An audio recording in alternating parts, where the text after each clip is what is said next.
this presentation for duct cooling, and we'll cover steady state operating curves, the step response, and FOP DT modeling. Just an overview of what we'll be doing. With the background, and then we'll go into theory, then the steady state operating curve data, and then it'll show the teal team's steady state operating curve. And then we'll go into the step response graphing, and those will cover the 3 step response parameters: the gain, the dead time, and the time constant. And then we'll go into the FOP DT modeling, and then we'll do a comparison of the FOP DT modeling to the step response graphing, and then we'll go over some conclusions. Just a little background of our experiment. Here we have the duct cooling system. Over here on the bottom we have a motor that's going at about 2 horsepower, and that's connected to a blower. You see Dr. Henry pointing at it. Is that your arm?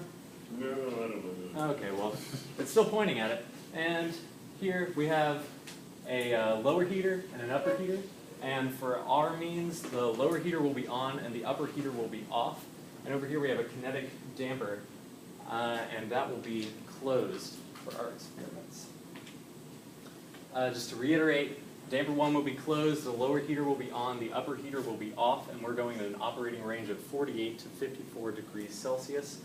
And just a block diagram of what we have. The input's going in for the motor from 10 to 100%, and it's coming out in degrees C into the cooling system. And just an example of the steady state operating curve.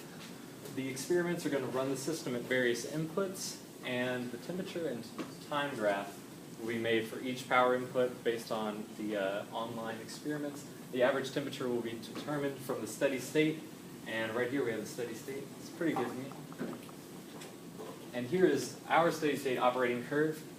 It's downward sloping because we have an inverse graph, and so our temperature is equal to negative 0.44 times our input.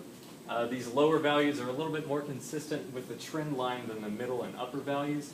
And also right here we have 2 of the same input value, and that could have given it a little bit of inconsistency. For our step response, this is what a typical step response graph is going to look like, but I'll break it down for you. Right here we have gain. You're measuring steady state operating curve after the step. This is a downward step. It runs about the same for upward steps. And the steady state operating curve for the bottom. And you'll be measuring the gain in temperature for our duct cooling system and divide that by the gain or decrease in the impulse response, and that'll give you our gain. Dead time is the amount of time it'll take for the experiment to react after the impulse has happened for input, and for that particular one is 3 seconds. Our time constant is measured from this line, once again at the steady states, for before and after the impulse, and it's 63.2% times the time, or 63.2% of this line from the steady states. And for this particular experiment, it was 18 seconds. Here's our steady state gain for the step responses. The steady state gain for the lower values, lower up and the lower down averages, middle up, high down. And the values differ on region, but not by step.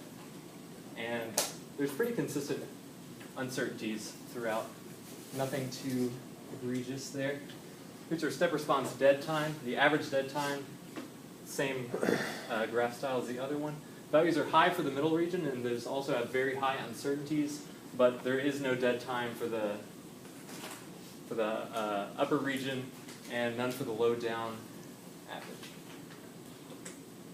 And here's our step response for the time constant.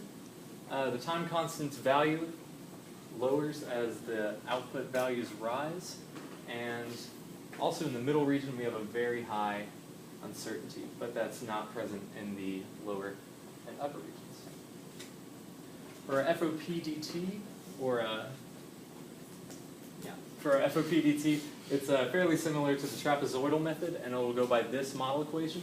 Those are the parameters that we use for this particular result.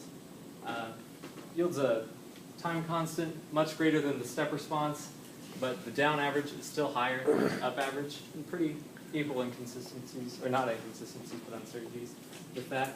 And just some comparative results for the experimental versus the model parameters.